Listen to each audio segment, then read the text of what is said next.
friends, welcome back to Kongu Adukkalai. இன்னைக்கு நம்ம பார்க்க போற ரெசிபி என்னன்னா வீட் போலிங்க. அதுக்கு என்னென்ன தேவையான பொருட்கள்னு பார்க்கலாம் வாங்க.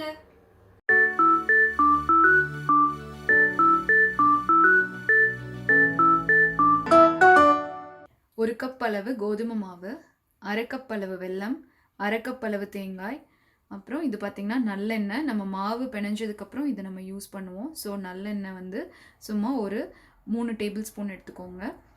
அப்புறம் ஏலக்காய் பொடி. இது எப்படி பண்ணலான்னு பார்க்கலாம். ஃபஸ்ட்டு நம்ம மாவு பிசைஞ்சு எடுத்துக்கலாங்க. ஸோ இது பார்த்திங்கன்னா நம்ம சப்பாத்தி மாவு பதத்துக்கு பிசைஞ்சு எடுத்துக்கலாம். இதில் வந்து நீங்கள் எப்போவுமே ஒரு பிஞ்ச் அளவு வந்து சால்ட் எடுத்துக்கோங்க. ஸோ ஸ்வீட் எப்போவுமே செய்கிறப்போ ஒரு பிஞ்ச் சால்ட் எடுத்துக்கிட்டிங்கன்னா டேஸ்ட் நல்லாயிருக்கும். இப்போ நம்ம இது பிசைஞ்சுக்கலாம்.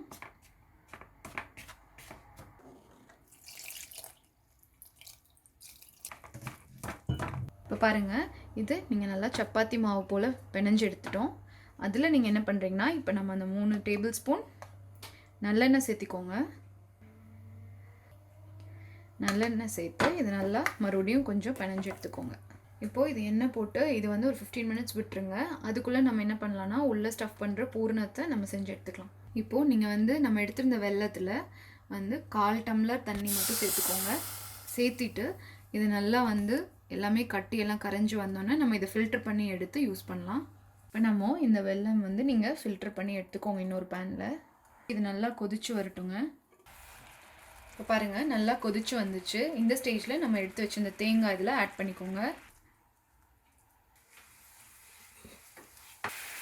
இப்போ பாருங்கள், இது நல்லா கெட்டியாக ஆரம்பிச்சிருச்சு. இனி கொஞ்ச நேரம் கொஞ்சம் திக்கானோன்னு நம்ம இதை இறக்கி வச்சிடலாம். ஸோ இந்த ஸ்டேஜில் நம்ம எடுத்து வச்சுருந்த ஏலக்காய் பொடி சேர்த்துக்கோங்க. இப்போ பாருங்கள், இது ரெடி ஆயிடுச்சு. இந்த ஸ்டேஜில் நம்ம இதை இறக்கி ஆற வச்சு எடுத்துக்கோங்க. இப்போ ஃபர்ஸ்ட்டு பூர்ணம் ஆறுனதுக்கப்புறம் இந்த மாதிரி உருண்டை பிடிச்சி வச்சுக்கோங்க. இது பார்த்திங்கன்னா ஒரு லெமன் சைஸ் அளவுக்கு இருக்குது. ஒன்றும் இந்த மாதிரி உருண்டை பிடிச்சி வச்சுக்கோங்க. அடுத்தது நம்ம எடுத்துக்கிட்ட மாவையும் இந்த சைஸ்க்கு உருண்டை பிடிச்சிக்கோங்க. இது கொஞ்சம் பெருசாக இருக்கணும். ஸோ இதுக்குள்ளே தான் நம்ம ஸ்டஃப் பண்ணுவோம். அதனால் இப்போ பார்த்தீங்கன்னா நான் போலி இதை தட்டி எடுக்கிறதுக்கு வந்து நான் ஒரு பிளேட் எடுத்திருக்கேன். நீங்கள் இதுக்கு பதிலாக வாழை இலை இல்லாட்டி சில்வர் பிளேட்டு இல்லை பிளாஸ்டிக் கவர் இருந்தால் அது கூட நீங்கள் யூஸ் பண்ணிக்கலாம். ஸோ இதில் வந்து ஃபஸ்ட்டு கொஞ்சமாக நெய் எடுத்துக்கோங்க. இந்த நெய்யை நல்லா ஃபஸ்ட்டு ஸ்ப்ரெட் பண்ணி விட்டுருங்க.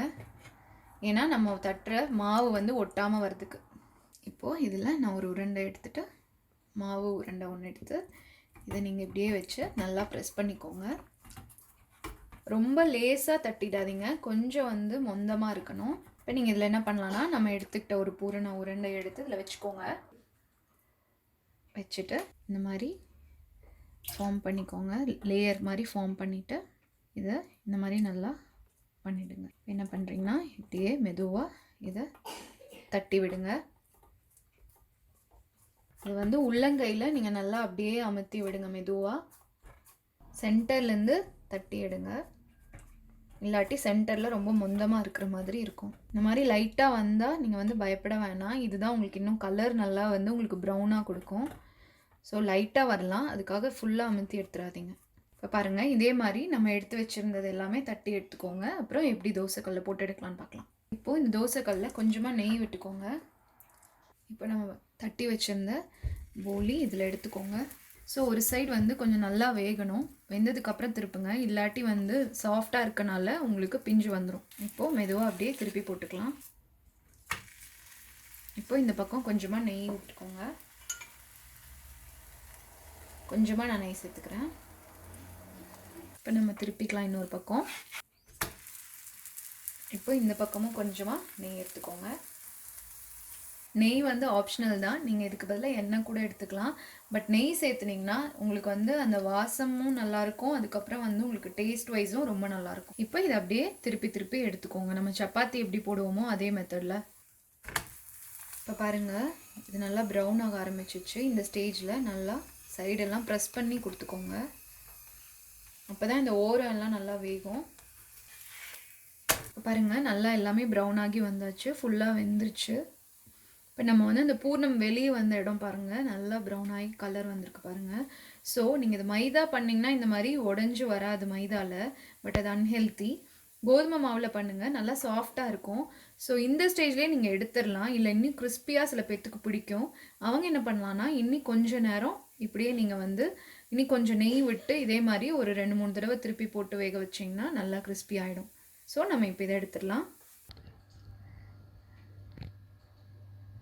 நம்மளோட வீட் போலி சூப்பராக ரெடி ஆயிடுச்சுங்க. கண்டிப்பாக இதை நீங்கள் ட்ரை பண்ணி பாருங்கள். டிப் ஆஃப் த டேங்க, இன்னைக்கு நம்ம பண்ண போலியில் பார்த்தீங்கன்னா நான் நல்லெண்ணெய் வந்து மாவு பிணையிறப்ப யூஸ் பண்ணேன். ஸோ இப்போது செக்கில் ஆட்டின எண்ணெய் சில பேர்த்துக்கு அந்த கசப்பாக இருக்கிறது பிடிக்காது, அந்த மாதிரி ஃபீல் பண்ணுறவங்க அதுக்கு நீங்கள் ஃபுல் ஆல்டர்னேட்டிவாக வந்து நல்லெண்ணெய்க்கு பதிலாக ஃபுல்லாக நீங்கள் நெய் யூஸ் பண்ணிக்கலாம். இந்த ரெசிபி உங்கள் எல்லாத்துக்கும் பிடிச்சிருக்கும்னு நினைக்கிறேன். கண்டிப்பாக இதை நீங்கள் ட்ரை பண்ணி பார்த்துட்டு உங்கள் வியூஸை என் கூட கமெண்ட்டில் ஷேர் பண்ணிக்கோங்க. அப்புறம் இந்த வீடியோ உங்களுக்கு பிடிச்சிருந்துன்னா எங்கள் சேனலை லைக் பண்ணுங்கள், ஷேர் பண்ணுங்கள், இங்கே வர ஒயிட் ஐகான் ப்ரெஸ் பண்ணி எங்கள் சேனலை சப்ஸ்கிரைப் பண்ணுங்கள். ஃபேஸ்புக் அண்ட் இன்ஸ்டாகிராமில் எங்களை ஃபாலோ பண்ணுங்கள். தேங்க்யூ.